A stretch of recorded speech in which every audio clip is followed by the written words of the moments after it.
Hey everyone across the multiverse here. In this video, we are going to discuss who is the strongest villain in all of DC's history, all of DC's comics history. Now, before I start the video, I will tell you the criteria of this video. Basically, I'm going to discuss about 10 villains of DC, one of the most famous villains in all of DC. And the first one will be the strongest villain as far as I believe so.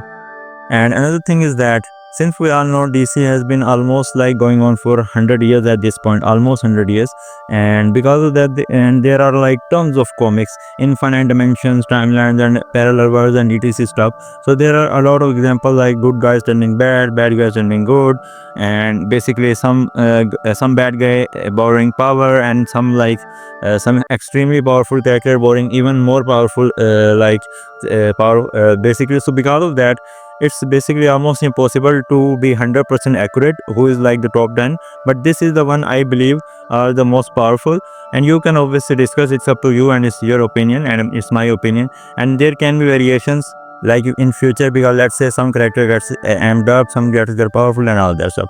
So yeah, let's get started. So the number 10 in my opinion is basically Emperor Joker. Well, now you might be thinking Joker is just a guy who is like Batman's equal, who himself both are basically humans. One is a psychopath and one is a good guy. But the truth is that Emperor Joker is not just a normal Joker. He was basically the Joker who basically stole power from Mr. Mixie. Now, who is Mr. Mixie? Mr. Mixie is basically a fifth dimensional imp who got the powers, and he is basically outer-versal in powers. So what happened was that Joker managed to trick him into giving his power, and he got powers like wrapped reality, killed and resurrected Superman endlessly, and rewrote existence for fun. He basically created a havoc in all of DC's multiverse because he got godlike powers. But the reason why he is number 10 is because Emperor Joker's power is unstable and limited by his own madness, because he's what do you call it, with psychopath. So now obviously a psychopath with something like this much of power is not going to be creative. He is just going to create problems, and he's just going to create madness everywhere. So because of that, his power limits him. He was strict and undone by narrative logic, making him less reliable than Parallax in sustained comic conflict. Now the reason why I mentioned Parallax is that the number 9 guy I will put is Parallax, full entity basically. Now the reason is that he is basically a fair entity capable of multiversal scale destruction when abound. He can basically take and possess people. He has possessed people like Flash, Superman, and just I think Hal Jordan, Green Lantern. And Emperor Joker power is vast, obviously, but Parallel's destructive scale is more consistent and less dependent on narrative trickery. Even though you can make a case that Mr. Mixie is stronger than Parallax, but the reason why I put them below is that Parallax is not just like borrowing power. That's his own power actually. Parallax tier is outer versal with immeasurable speed, while he was possessing Hal Jordan basically, and zero hour when he had the power of 0 hour. So the next one is basically the number 8 in Necron. He is basically the embodiment of death across the emotional spectrum, can end our life, but his scope is tied to the concept of morality.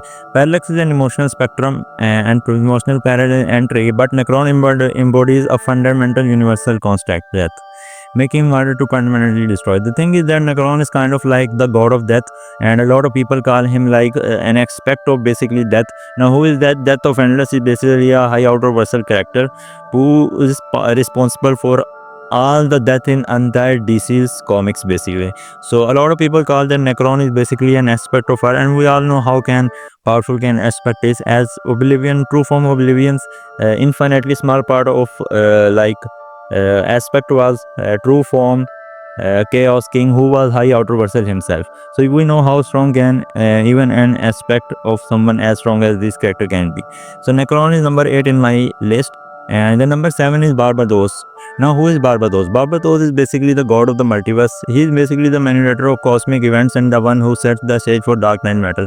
Now, Dark Knight Metal is basically the comics which is focused on Darkest Knight, who is the Batman who laughs, and we will talk about him also in future. Not in future, like we have, I think, not made any video on him, but I will make one on, and he is in this video also. Spoiler alert.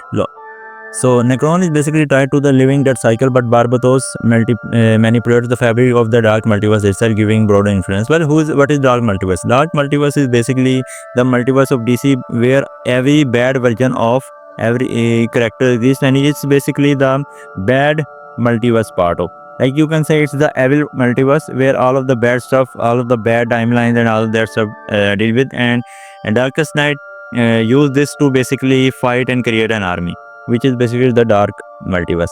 So who is number 6? Number 6 in my opinion is Anti-Monitor on his crisis peak. Now who is Anti-Monitor? Anti-Monitor is basically the son of Perpetua. She has 3 sons, out of which one is Monitor, one is World Forger, and one is Anti-Monitor. So Monitor and World Forger is kind of like not so bad guy, but Anti-Monitor is like the evil guy who tries to destroy everything. He has basically consumed countless universes for the combined mind of multiverse, one of the most protective forces in DC history. While Barbatos is a god of the dark multiverse, but Anti-Monitor's feats span all universes, not just dark reflection realm. So Anti-Monitor was the one who created the whole infinite crisis or multiverse type of stuff. Basically, he was trying to destroy infinitely universe. Basically, he was trying to destroy all of DC's multiverse at that point. So he is basically the main bad guy who created the entire infinite crisis on Earth stuff. So who is number 5? Now number 5 might be a bit controversial character, but I'm going to put him and I will explain why. Number 5 in my opinion is Superboy-Prime. Now, not just normal Superman Prime on Death Metal. Basically, now who is this guy? He is basically a Superman. Basically a Superman in his world. Basically, comics exist, but there is no superhero except him. He was basically the first superhero in entire his world. And what happened was that there are no other superhero. He basically read his own stories.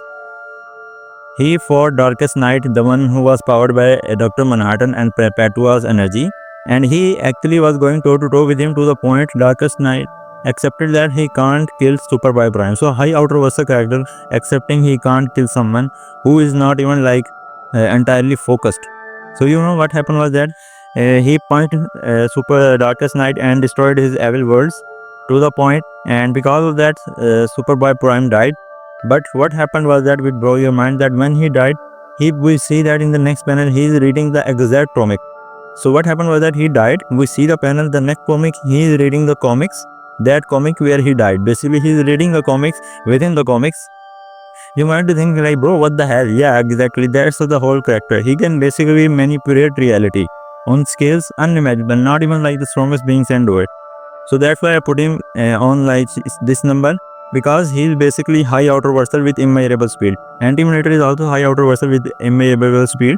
And so now the next one is basically true form Darkseid. Now you must have heard about Darkseid. The reason why Darkseid managed to go toe to toe with base Superman is because that's not his real form. That just is an aspect of Superman, basically, not Superman of Darkseid.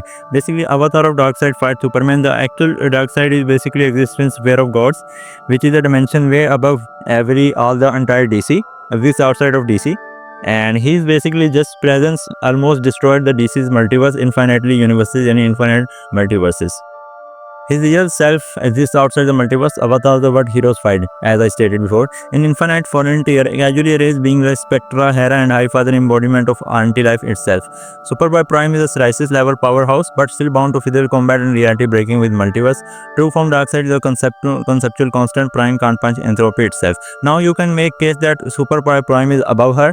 So not above her, not about true form Darkseid, but I won't, because people won't agree. Even though I do think if we like scale him to super Darkest Knight, then he easily like defeats true form Darkseid. But I am not going to do that, because I will probably like go with what's believe in the community. Now, who is the third strongest? Now the third strongest is basically Perpetua. Who is Perpetua? Perpetua is basically the god of the multiverse. She is the one who created everything. Like, she is the one who created the multiverse. She is one of the hands architect of the original multiverse. I mentioned hands in one of my previous comics, I think. Yeah, the one video like the Darkest Night video, I mentioned about hands, and I will make one video on them also. So they are basically empowered by the source, created the Anti-Monitor. She is the one mother of Monitor, Anti-Monitor, and World Forger. True form Darkseid is a cosmic embodiment of entropy, but Perpetua role as a multiverse architect gives her higher creation level authority. She can shape the entire structure Darkseid is resistant. So one thing another that she basically lost to the the next guy, basically on the number 2 one. But the reason is that she was weakened at that stage, and a lot of people say that if she were full strength, she might be able to defeat that character who is basically the Darkest Knight, Batman who loves final form. Now, who is Darkest Knight? Darkest Knight basically a Batman who was toxic, who basically killed Joker and got the toxin of Joker, which made him crazy and where he almost started killing everyone to the point he basically killed almost everyone, created and manipulated people and all of that stuff. Then he basically got the powers of Dr. Manhattan himself, and he became Dr. Manhattan level character who is high outer version himself. So after that he basically fought Perpetua and he defeated her. Even though she was weakened, he defeated her and got her power also. So he became an extremely powerful character to the point high outer versal with immeasurable speed. He absorbed the Perpetua's crisis energy, became a multiversal god capable of reality across infinite earths basically. Nineveh reshaped all of the creation in the method. He was trying to create 52, I think he shaped 52 universes in his image like a dark universes 52. Perpetua created the multiverse, but Darkest Knight stole her power and added crisis energy, making him a direct upgrade over her output. So he basically had at one point Dr. Manhattan's power and Perpetua's energy also. To she is not see, he is way above her in terms of strength. Now comes the main part: who is the strongest character that even Darkest Knight could not defeat and could not even dream to defeat? Now that character's name is Mandrakk, the Dark Monitor. Now who is the Mandrakk? Mandrakk is basically Dax Nobu, who was originally a part of DC Canvas. Now, what do I mean by DC Canvas? What I mean by DC Canvas is that the one where comics are drawn, basically the page you read. And Dax Nobu was once part of that comic, and he was a good guy. God basically sent him to search around and check if there is anything, there are other beings and stuff. Then he saw Superman. He realized that at one point he will go crazy and become a Mandrakk. So he created Cosmic Armor Superman, and he basically created Cosmic Armor Superman so that when Dax Nobu goes crazy and goes mad, there is someone who can defeat him. He basically created a contingency plan for himself. When he went crazy, he fought Cosmic Armor Superman, and we all know how strong Cosmic Armor Superman is. That guy basically held limbo where all of the stories of the DC multiverse exist on his fingertips. So this guy is basically beyond comic itself. And he defeated and not defeated, he basically damaged Cosmic Armor Superman to the point that he was unrepairable after the fight. Even though Cosmic Armor Superman won, the reason why he won was because of his adaptive and his characterization that he will always win. At one point he actually overpowered Cosmic Armor Superman, and Cosmic Armor Superman had to adapt to the Mandrakk and win. So you can say someone who can damage and almost defeat Cosmic Armor Superman, how strong this character is. This character is high outer versal plus with immeasurable omnipresent speed because he exists everywhere. He was basically damaging the DC canvas itself overworld where everything and all of the comics are written. He was almost trying to destroy the comics itself. So that's our strongest character is. So who's the strongest character? Who's the strongest villain in all of DC? I think you have the point. It's Mandrakk, the darkest and the strongest DC villain in all of history. If you like this video, please make sure to subscribe my channel, hit the bell icon and like this video, and comment down below what type of video you want to make to next. I will see you in the next video. Bye bye.